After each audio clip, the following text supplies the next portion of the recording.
Hey guys, welcome to another segment of Enjoying Our Animals, the first of the 2021 season, now that it's warm enough to be outside with them. Today is high 60s, low 70s, depending on what end of the road you go on. Here now, the weather says it's about 68, but a mile up the road it says it's 71, so who knows. Anyhow, without further ado, we're going to take this lovely girl out. One thing to mention, you see the hook in the background, just in case, first time she's been out this year. She's usually very, very well behaved, but you never know. That's also why I have her out in the tote. Very easy if need be, get her back in the tote, get the top back on, it goes dark, she relaxes. So even though she typically isn't a reactive animal, you always want to be prepared. Now you guys love her. You've seen her before if you've watched the channel. It is my gorgeous T-positive female, or one of them anyways. This is the big girl here, 6'8". Last time I measured her. Obviously, I have not measured her in a while. She's pretty compact right now, but you can see right away she's figuring it out because she's outside all of a sudden in the bright lights. And, you know, from the dark box there, obviously inside in the house she had light as well. Just an absolutely fantastic animal, produced by Kara at the Blood Cell.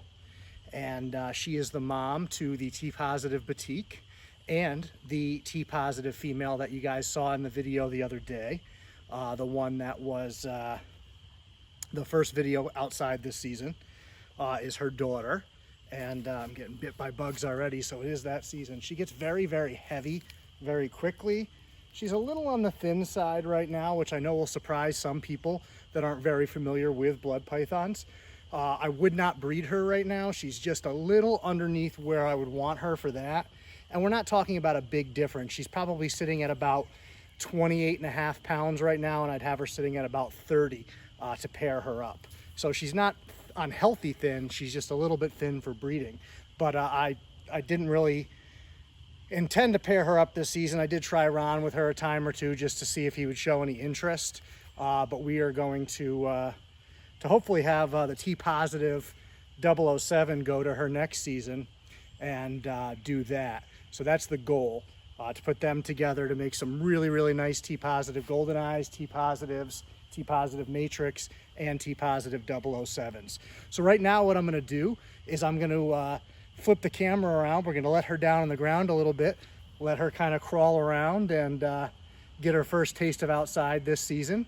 Obviously, you can see she's very, very interested. So stay tuned.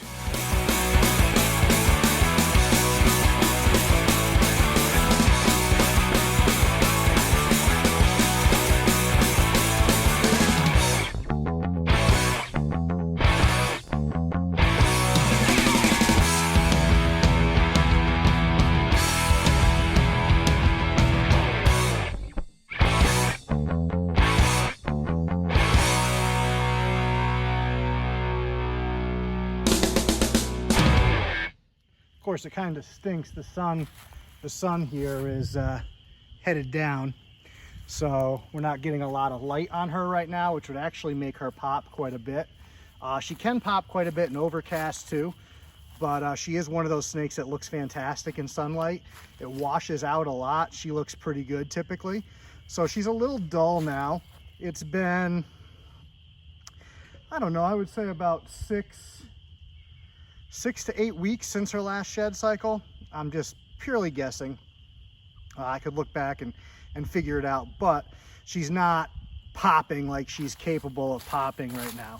Now, somebody was talking today, we were talking about the purple a little bit. Now, she does have some, which you can see down here on her tail. And it doesn't really show up very purple on camera, unfortunately. Just one of those things.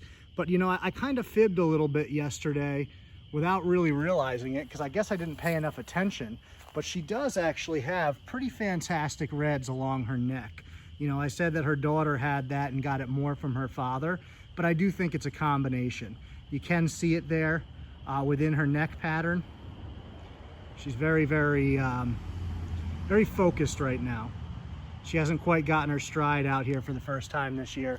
So she's kind of being a little bit weary. You can see her starting to back up a little bit there, which is always cool to watch snakes back up. And you can see a little bit with the sun hitting her, kind of that more burgundy maroon color, which is partly because of where she is in her shed cycle and just partly the way the light's hitting her right now.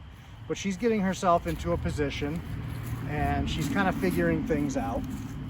So she's an absolute sweetheart, but still, like I said, it's her first time outside this season. And so you always want to be cautious and pay attention to the body language signs that she's giving you. So seeing her back up meant that she was a little apprehensive about something. She's getting herself into a little bit tighter position. You notice the tongue flicks are kind of rapid, and then they stop, and then are rapid, and then they stop. You know, it's based on me moving around her. It's based on her picking up different scents and different things going on. And so she's just kind of figuring everything out right now. And so now as I get up and move, she's shifting her position. You see the tongue become a little bit more rapid. You see her body once again, she's starting to back up and get into a position. She's just putting herself in a position to where if something were to happen that makes her uncomfortable, she feels like she's in a position to either defend herself or get away, which is you know, what they always want to do. If something makes them nervous, they want to be in a position where they can get away.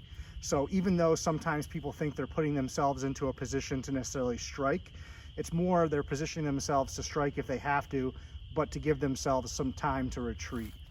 And you know, if I go up and pick her up, she should be fine, but you always want to be careful, let her know you're there. It's going to be a little hard to do with the camera in my hand, but what I'll try to do is get down here a little bit and we'll just give her a pet, little reassurance. And you can see she's moving around and she's reacting to that. And she's going to come over and see that that's my hand, and then she'll be okay. Give her a little chin scratch, let her know that it's me. She's gonna try to run over my feet right now, so I gotta back up. Be nice to see her move around a little bit though, you know, see how a good sized blood python moves. They can actually move faster than you would think.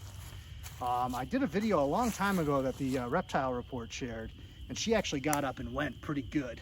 And you have to give her a little encouragement to get her there, but they are very, very capable movers. And I think that surprises a lot of people. Plus you'll get a chance to see her stretch out. You can see I keep having to back up. I think it gives you an appreciation for how long she truly is. They're such compact animals when they sit, and they keep themselves coiled so tightly that oftentimes, even when you first take them out, they don't look as big as they are. You know, even right now, she probably honestly, you know, I'm picturing myself laying down alongside of her. She doesn't really look like she's stretched out as much as she's capable of. She's certainly capable of stretching a significant amount more than she is right now, probably another 4 or 5 inches, honestly. We're just gonna kind of shift around here so you guys can see if I can get her to move. Sometimes I can get her to pick up the pace a little bit. Let's see. I just give her a little nudge. Come on. And if you look at the body position she's in right now, that actually gets them an advantage speed-wise. So if she were to continue going forward the way she was going, she can actually push herself with how she's kind of compact like that and increase the ground that she covers. Like I said, we'll see if we can try to get her to move a little. Come on. No, I want you to move away from me, not towards me. It's harder to do first time out. Once she gets out here a couple times, it'll be a little bit easier for me to get her to kind of cooperate how I want her to, as far as moving goes. Right now, there's like too many distractions, so it's hard for her to focus on me, on that, and everything else. So her attention's kind of split. Once she's more used to being out here, and I start messing with her like that, it's just, screw you, I'm going this way. And it's pretty easy to get her up and going. But I mean, she is just a magnificent animal. Look at that color. Look how pretty she is. And I know obviously the quality washes it out, but I imagine you guys can tell that she's just incredible. And I am very, very, very, very fortunate to have her. And I'm very fortunate that I was able to breed her and I have offspring from her. So someday when she gets very, very old, I'll still have her son and daughter and hopefully lots of future offspring as well. I don't know her exact age right now, but I believe she's between 8 and 9 years old, right in that range. I would have to check back with Kara. She might even be a little bit older. I lose track of time. For some reason, I feel like she was a 2012, but she could even be a 2011. I don't know. I'm terrible with this stuff. I know when I got her, she was around 6, but I don't remember how long I've had her. So she had babies in 2018. So yeah, she's probably 10 years old. As I work this out as I'm talking to you, look at that tail. I just wish that I could capture that color.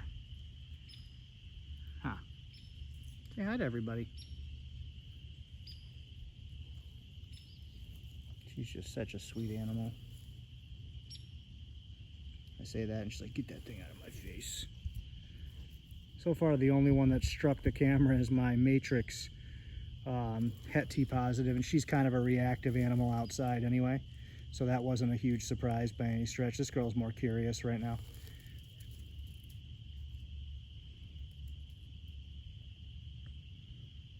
You can see those tongue flicks. They're very curious tongue flicks.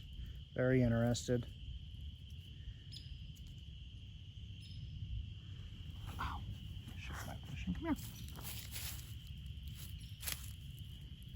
Come on.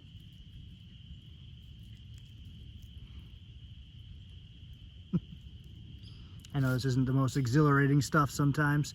To me it is. I could spend all day out here with these guys. Sometimes I wish that I had, you know, this was my full-time job so I could just spend more time with my animals, because that would make me endlessly happy. Just to spend all day with these guys and have it be part of your job would definitely be awesome.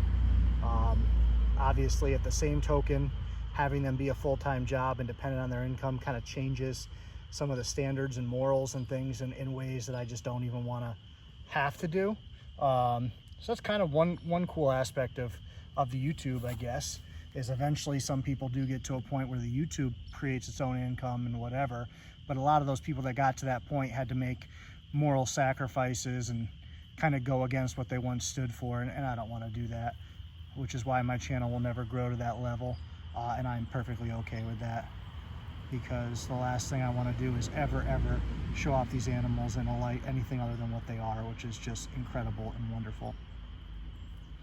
And you know, even when they have their bad days, you know, you just learn to work with them, and you kind of learn how to work them through it and give them space when they need space. But she's never had a bad day. She's just a super sweetheart. Once or twice she's gotten a little bit racy outside, where, you know, when it was time to go in, she was just like, no, I live here now. But that's few and far between. Try to get up on the side here. Actually, from this side, I think you might see her a little bit. Oh, you're turning on me. Trying to get some of that nice reds. Look at those. Look at that color. She is way more saturated than was in my mind when I was filming yesterday with the other girl there. I don't know what I was thinking. Obviously, I was wrong.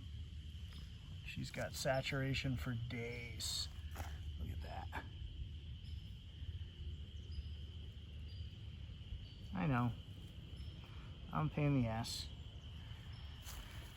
All right, guys, if you still hung in there and made it to the end of the video, hit the comment section. Let me know what you think of this girl.